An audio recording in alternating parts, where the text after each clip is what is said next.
Welcome to PC Woods Kids Tech Talk. Today we're looking at the Geforce GT220 from Axle. Now Axle 3D is quite popular in Asia Pacific, and now they've come over here to North America and made their debut, and I've got my hands on the GT220 model from them.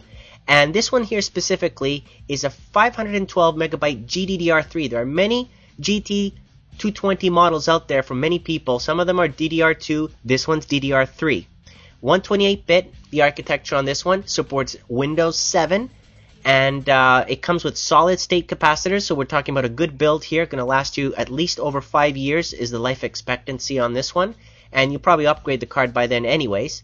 But many of you are asking me for budget cards. You can't afford the latest and greatest, but yet you want to run it in Windows 7, you want shader model 4.1, the DirectX 10.1 support, for example. So this is a card that would be able to give you that. And it just comes with the manual and the drivers. That's it. Nothing else on that included in the box. Now, where does this card lie? It lies between a 9500 GT and a 9600 GSO. Halfway in between, you get this card. That's where it's supposed to be. Now, if you overclock it, of course, it will do just as good as the 9600 GSO, or even better. Okay, and we're going to test it out a little bit here in my gaming rig, my mainstream gaming rig that I'm putting together. And as I said, features that support are what you would expect so that you can run it with Windows 7 and with the latest games. So taking a closer look at the card here, you can see that it's got a nice heatsink on it and a fan, okay, and no power connectors. So obviously, when we talk about a mainstream card, we don't want a power-hungry card. We don't want something that requires a lot of PSU, wattage, powers, amps, all of that. We want something simple, right? Something that you can put on a small mini tower, for example, set up a little mini gaming rig, or a mainstream PC, or maybe a multimedia PC. Now the connectors for multimedia, there you go. All three that you need. DVI, VGA, and your HDMI out. That's all you need. And here at the top, as I said, no power connectors, so all you need is a 300 watt power supply and you're good to go with a PCI Express 2.0 X16 slot. Okay, so standard new slot from any new motherboard will work great, and this will take advantage of it. Okay, so now let's take a look at this card inside of a mainstream PC. So obviously I've got the latest components here that I've set up a mini tower PC. I've got a micro ATX board, Athlon 2, triple core 435, using the stock cooler, right? I'm not using the fancy CPU coolers that I've used in my previous reviews. 2 gigs of RAM, that's it, and Windows 7. Here we go. Let's take a look at the stats. 40 nanometer architecture on this core, the GT216 GPU.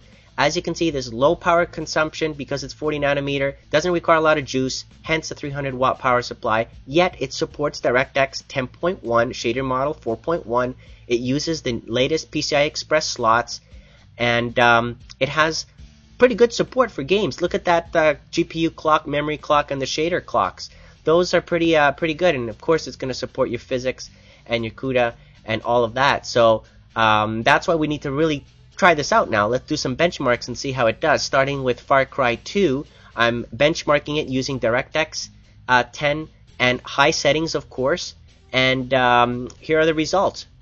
Awesome results, as you can see here, the minimum, the maximum, and the average. Terrific results there on both of those resolutions. Same thing on the Resident Evil 5. I did same types of benchmarks using high settings, of course.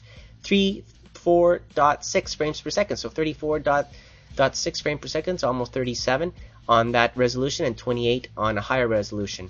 Here's the Batman Arkham Asylum results, as you can see, on high detail settings.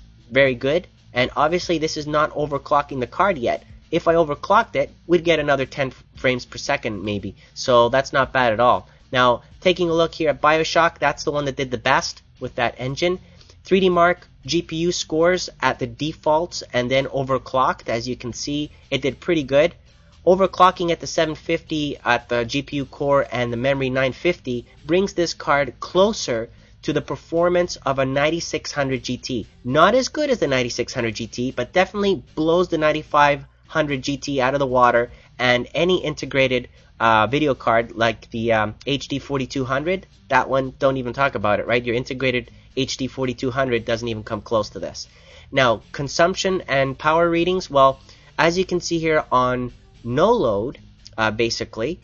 With the fan only at 25%, we're talking about GPU temperature about 36 degrees Celsius. And if I overclock this now, the GPU temperature goes up to about 52 degrees Celsius roughly. And the memory usage is actually quite low as well.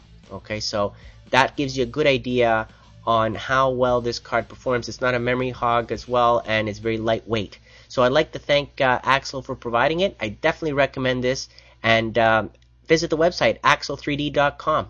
Thank you for watching.